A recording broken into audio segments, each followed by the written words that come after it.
What's up, mananap? And right now guys ay meron na naman tayong masasabi nating unboxing na naman. Yes, and meron naman tayong dumating na parcel kanina, and basically I'm so excited.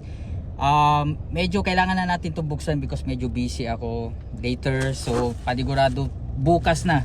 So syempre dito kailangan kung anong day binigay yung parcel, doong day din natin bubuksan. So actually nakalimutan ko na kung ano yung ano nito, no?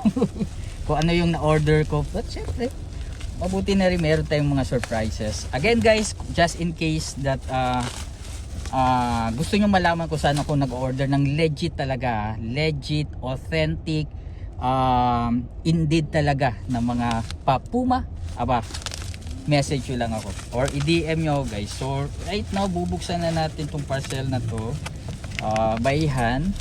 Ayun, no? Ay grabe, solid na solid to.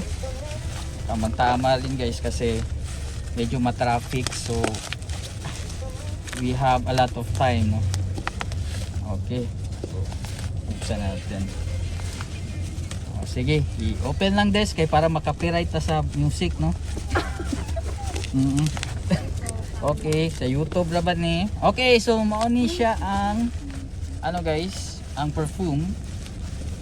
Ang hirap pala dapat meron na tayong ano, parang cutter or just in case.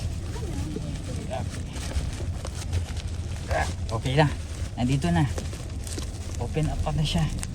Yun. Kuha na natin. Okay. So basically this is it. Actually this is from Volair. Yun, naalala ko na. So Volare or Volair, but usually ang pagkakapronounce ito is Volair, no? So this is the Volair Above the Clouds Eau de Parfum. So basically meron siyang parang dupe siya ng isang sikat na brand, and actually this is isa sa mga refreshing na scent, no, na pwede para sa whole year talaga. Pwede siya pang summer, pwede rin siya pang winter. So bubuksan na natin yung box. Actually hindi natin bubuksan, sisirain na natin talaga. Okay, yan. This is the front of the box. Ito yung side niya.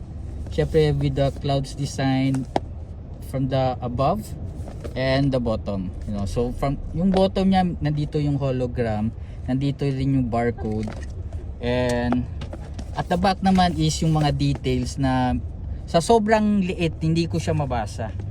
So check natin. Ay, Bisaya version maday ni karon, no? Pero sige Tagalog kanina, magbibisaya ta karon. So okay, ito yung mauni siya ang iyahang ay napakasimple lang ng box niya. Okay, very nice. So this is it, pansit. Ito na. Mao na gyud ni. Wow, grabe, solid to guys, ha. Tingnan nyo yung bottle. Grabe, bottle pa lang niya panalo na.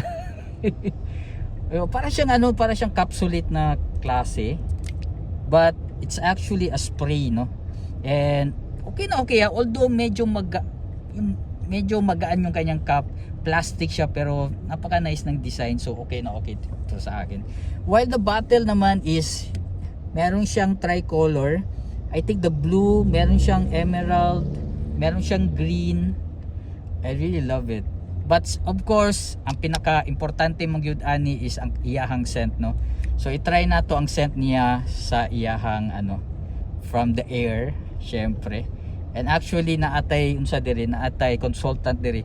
Medyo sensitive siya sa sa scent, no.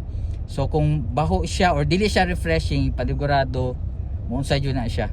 So mao na ni 1, 2, 3 go. Wala pa. Kaduha wala gihapon ni. O nay gamay. Then ang ikatulo mao na gyud ni. 1, 2, 3 go. Okay. Tama gyud, refreshing sa gyud niya, summer scent. Nice. I really like it. Check na to sa fingertips. Dili na lang sa pikas kay medyo unsa nagaayo dire. Okay?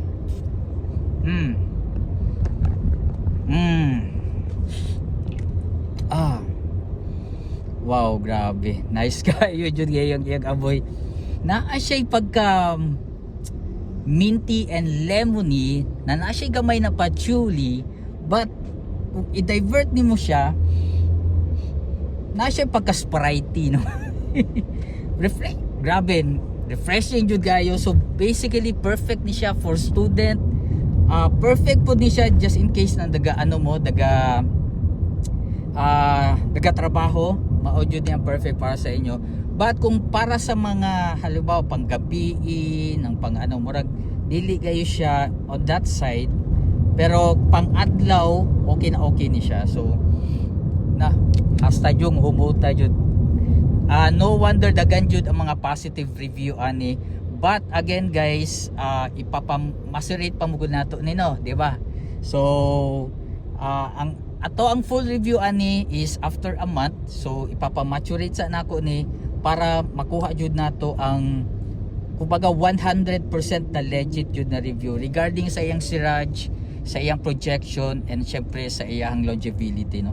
So syempre I really like this is the Volair Above the Clouds para ni sa inyo. So thank you so much guys. This is Kokoy, your Siampa Puma. Salamat. Thank you.